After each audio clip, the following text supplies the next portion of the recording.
Hi everyone, welcome back to the GizGuide channel. It's me again, Peter of GizGuide.com, and today we have Xiaomi's newest budget smartphone in town.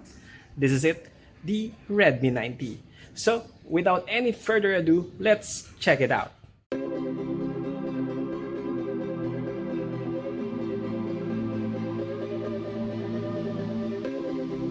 Building upon the success of the POCO M3, Xiaomi today launched its very first smartphone of the year here in the Philippines.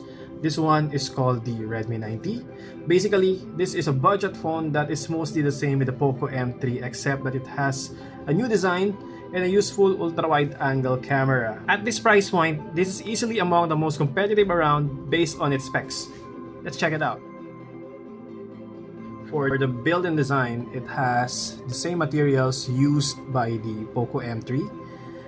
It has this unibody build with an anti-fingerprint textured back as well as a splash-proof nano coating.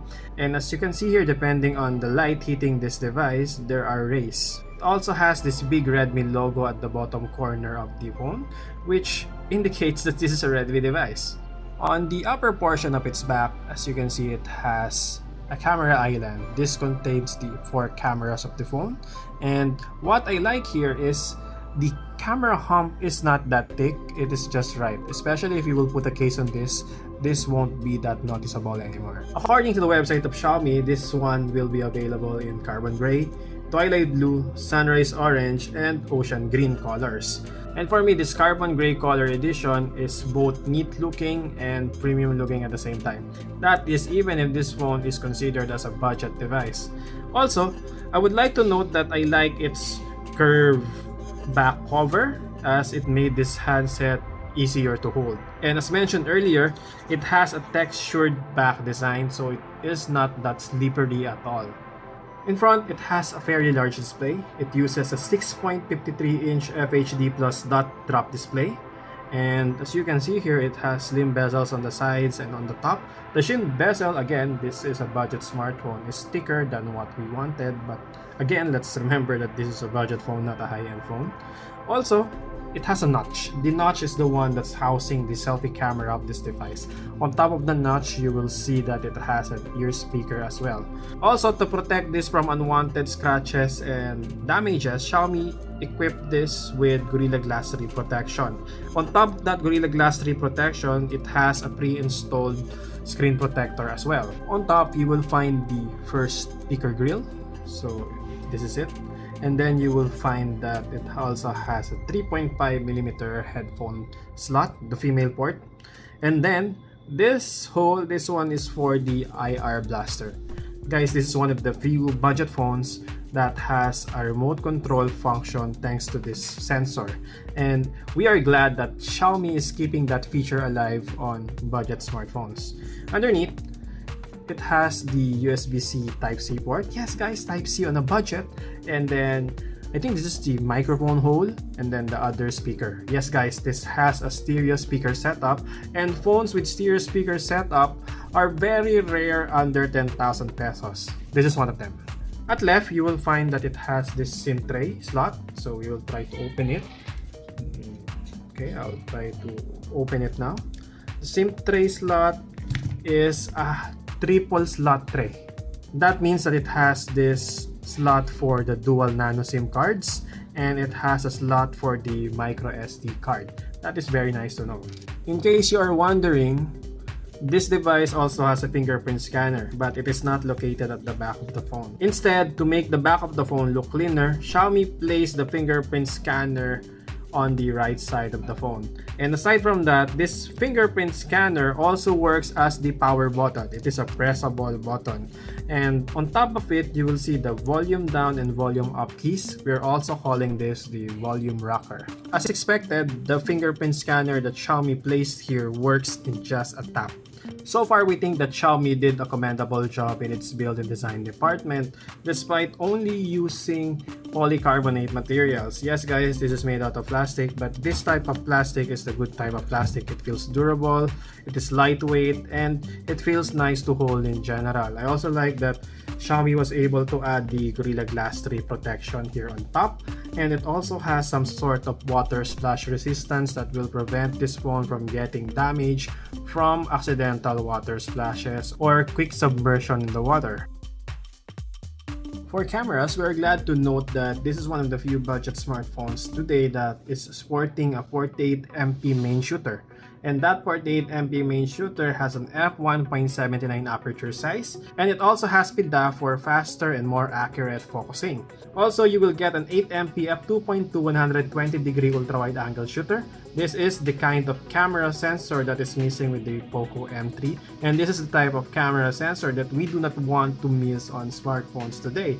Also, it has a 2MP macro camera for super close-up shots if you want to use that. And it has this usual 2MP f2.4 sensor for your depth effect, or what you call the DSLR-like blur or bokeh effect. In the front, the camera found on its notch is an 8MP f2.05 shooter.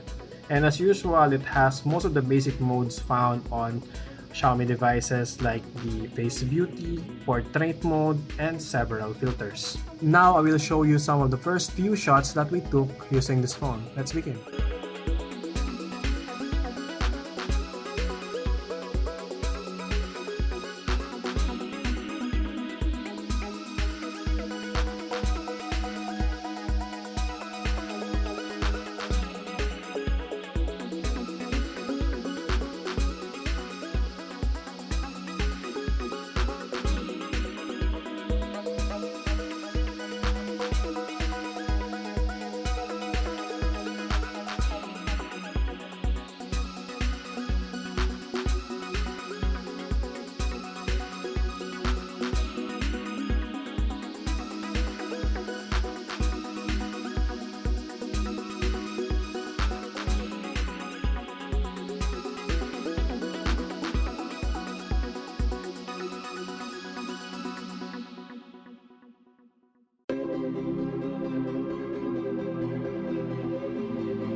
So far, we think that its back cameras is quite nice for the price as expected. It takes natural looking photos in daylight, and overexposure is not present, fortunately. We are also glad that Xiaomi added an ultra-wide-angle camera as well. This is the feature that is not present with the POCO M3. It performed well in close-ups, even if you don't use the macro mode. For indoors, most of the shots that we took are just fine. I would also like to note that its ultra-wide-angle camera is not that distorted compared to other ultra-wide-angle cameras. In low light, we haven't checked it that much yet, but this is one of the few budget phones with a night mode for the main camera. Sadly, the night mode is not available for the selfie camera. For selfies, its 8-megapixel camera works well in most conditions. Even its portrait mode is respectable with decent edge detection, although it could have been more natural looking. However, it won't perform that well in conditions with harsh lighting and low light, but that's understandable for budget smartphones. In videos, it can capture using both the wide and ultra-wide angle cameras. It is just weird that we can't set its shooting mode to 1080p. For selfies, the 1080p selfie video shooting mode is working, so hopefully Xiaomi can do something about this, maybe just an update to make sure that the back cameras can also take 1080p videos. Maybe. We have yet to fully test this device, but so far these are its highlights. Number one, the display. This is one of the few with a 1080p display. It also has the Widevine L1 certification. That means that this supports up to 1080p Netflix viewing or the HD viewing experience, unlike other phones without that certification that can only play Netflix up to 480p on smartphones. In addition, it has this type of reading mode that lessens the emission of blue light to protect our eyes from its harmful element. And this reading mode has been certified by TUV Ryland. And of course, it has this dark mode that we all love. In terms of actual performance, this device is pretty fast. It is using the 2.0 GHz 11nm Snapdragon 662 octa-core processor. This is, I think, just as fast and slightly even more power efficient compared to the Snapdragon 665 a few years ago.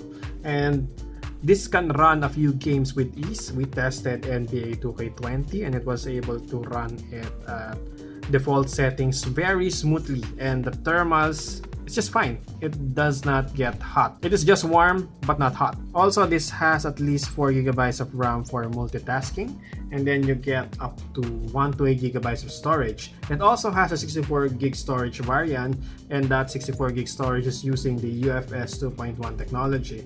The 1 to 8 version is using the slightly faster UFS 2.2, and the UFS standard for the storage of this device is definitely faster than the eMMC compared to other budget smartphones. For batteries, we still have to test its 6000 mAh capacity, but based on our experience, most Xiaomi smartphones with this type of big battery can really last for days.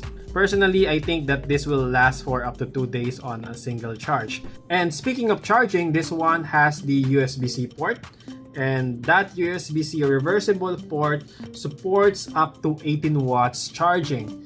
And Xiaomi said that in the box of this device, they will include a 22.5 watts fast charging with backward compatibility to 18 watts. Unlike other smartphones without chargers, this device, it still has an in-box charger. Another thing, this is one of the very few budget smartphones today that has a stereo speaker setup. As mentioned earlier, it has one speaker here and another speaker at the bottom to provide that stereo sound effect. That will make sure that this phone will have a louder and a slightly wider soundstage experience compared to other budget smartphones with just a single speaker setup. This also has a 3.5mm headphone slot with a high-res audio certification. I think this is one of the most affordable around aside from the POCO M3 with high-res certification for wired headphones, and that is a very welcome addition.